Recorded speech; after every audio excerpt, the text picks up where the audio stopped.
देखिए, एक बात, पहली बात तो वो लड़की हैं और उनकी रिस्पेक्ट है, क्योंकि मैं भी एक लड़की हूँ।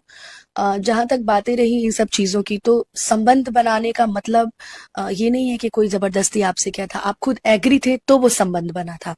आप एग्री नहीं होते तो नहीं बनता। तो यहाँ गलती मनी मेराज जी की नहीं, आपकी जी भी हाँ, है। तो एक बार मनी मिराज और अनु दी ग्रेट के विवाद पर अब अनुपमा यादव का भी बयान आ गया है। जैसे कि इस वीडियो में आप देख सकते हैं कि उनके विवादों को लेकर बयान देते हुए नजर आ रही है। सबसे पहले तो आपने देखा कि अनु दी ग्रेट को लेकर अनुपमा यादव बोलते हुए नजर आ रही है कि वो एक लड़की है, तो मेरे तरफ से पहली बार तो सम्मान है। रहा बात गलती की बात, तो एक से कभी नहीं होता। जी हाँ, इनका इस पे साफ साफ मानना है कि एक तरफ से गलती नहीं होता है। जितना मनी मिराज की तरफ से गलती है, उतना इनके तरफ से भी गलती है। बिना लड़का और लड़की के इजाजत से, बिना तैयार के कोई गलत नहीं कर सकता है। दोनों के मर्जी से ही संबंध बनता है और जो भी होता है मर्जी से ही होता है। यहाँ बात अनु दी ग्रेट और मनी मिराज का विवाद का, तो आपको पता हुआ कि अब डायरेक्ट कोर्ट में मामला चल गया। जी हाँ, जैसे कि वो बतला रही थी और एक एफआईआर बतला रही थी कि अब मैं छोड़ूंगी नहीं। इसमें कितना सच्चाई है, सच में कोर्ट में मामला गया है या फिर नहीं गया है? क्योंकि अनु द ग्रेट ने लाइव आकर एक वीडियो बनाई थी और उन्होंने डाला था और एक कॉपी भी दिखा रही थी। एफआईआर जो दर्ज किया जाता है वो लाइव वीडियो बनाकर एक दिखा रही थी। तो जैसे कि आपने देखा कि बहुत सारे विवाद भी चला और आगे क्या होगा क्या नहीं होगा पता चल जाएगा। अब इसके बारे में आपको क्या कहना है, और खास करके अनुपमा यादव ने जो बयान दिया इससे आप कितना सहमत है, आपको क्या लगता है नीचे कमेंट में बताना ना। क्योंकि एक लाइक करें, लोगों तक ज्यादा से ज्यादा शेयर करें ताकि पहुंच पाए। चलो पहले चैनल को सब्सक्राइब कर ले, फेसबुक है तो फेसबुक को फॉलो करके जुड़ जाइए।